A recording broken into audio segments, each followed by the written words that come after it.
Assalamualaikum warahmatullahi wabarakatuh. Halo semua, selamat siang dan salam sejahtera bagi kita semua. Saya di sini sebagai siswa SMKN 1 Kuningan jurusan Agribisnis Tanaman Pangan dan Hortikultura. Saya kelas 11 STPA 1 di sini akan menjelaskan materi yang akan dipaparkan, yaitu apa yang dimaksud dengan demokrasi. Demokrasi adalah suatu proses penyelenggaraan sistem kekuasaan negara yang dilakukan dari rakyat, oleh rakyat, dan untuk rakyat. Yang kedua, jelaskan macam-macam demokrasi. Yang pertama ada demokrasi langsung, yaitu rakyat secara langsung terlibat dalam pengambilan keputusan seperti dalam pemilu atau referendum.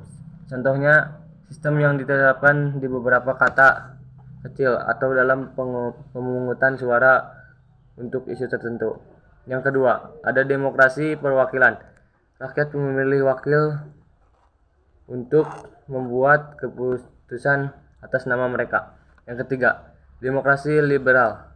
Contohnya menekankan perlindungan hak asasi manusia, kebebasan individu, dan pluralisme politik. Yang keempat ada demokrasi sosial.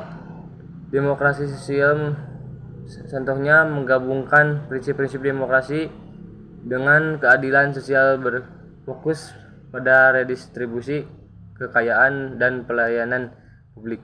Yang kelima, demokrasi partisipatif, mendorong keterlibatan masyarakat dalam proses pengambilan keputusan baik melalui konsultasi publik maupun mekanisme lain yang memungkinkan masyarakat untuk terlibat lebih langsung. Yang keenam ada demokrasi elektronik. Contohnya menggunakan teknologi informasi dan komunikasi untuk meningkatkan partisipasi publik dalam proses demokrasi seperti voting online atau forum diskusi digital. Yang ketiga, jelaskan Sokoguru demokrasi universal.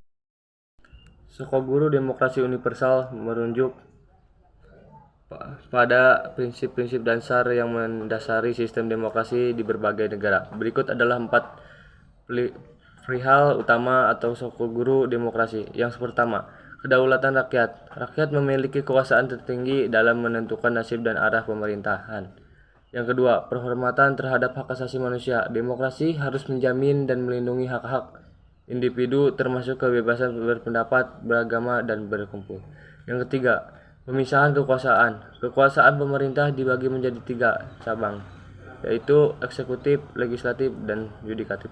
Yang keempat, partisipasi politik, mendorong ketertiban aktif warga negara dalam proses politik, tidak hanya melalui pemilihan negara.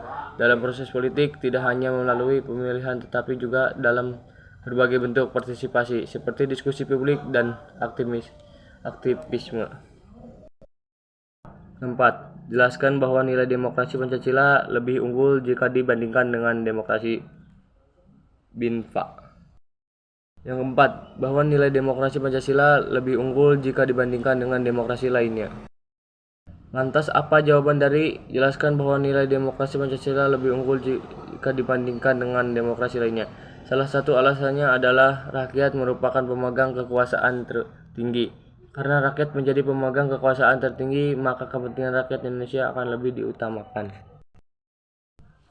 Buktikan bahwa negara Indonesia adalah negara demokratis, baik secara normatif maupun empirik.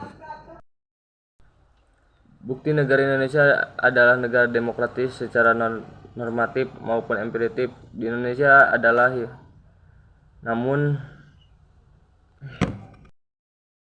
bukti negara Indonesia adil adalah negara demokratis yang memiliki keragaman budidaya dan latar belakang.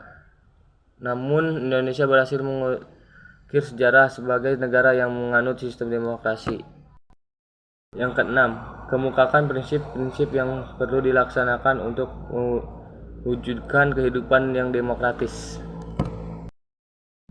Yang pertama ada prinsip demokratis.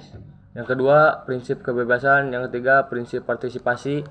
Keempat, prinsip kesejahteraan. Yang kelima, kejujuran. Dan keenam, paling menghargai dan menghormati. Sekian dari saya. Wassalamualaikum warahmatullahi wabarakatuh.